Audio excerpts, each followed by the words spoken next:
Ja, det er vores kop varmer, der er her.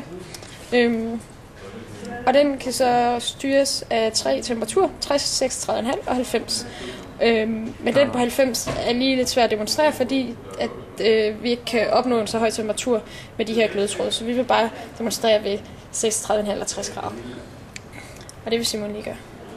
Vi kan se her nu, at den fylder omkring 24 grader, så det er 24 grader herinde.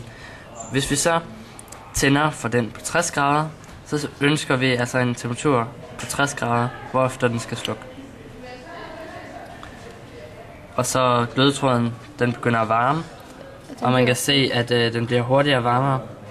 Den er kommet op på 60 grader nu, så skal den lige lidt længere op, for at den kan registrere det. På... Det er cirka 27. Sådan der. Så slukkede den. Og så når den kommer under de 60 grader igen, så tænder den igen.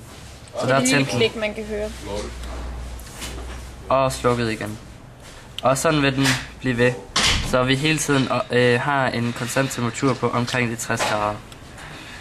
Vi prøver at slukke for den igen. Så har vi de 36,5 grader hernede.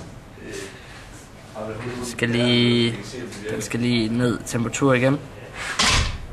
Den er stadig på omkring 50 grader. Så hvis vi trykker på den nu, så vil den altså ikke tænde. Men så når den lige kommer lidt længere ned, omkring de 40 grader, tror jeg det var, så tænder den. Og så når den kommer over de 40 grader, så slukker den igen. Og den vil blive ved på samme måde.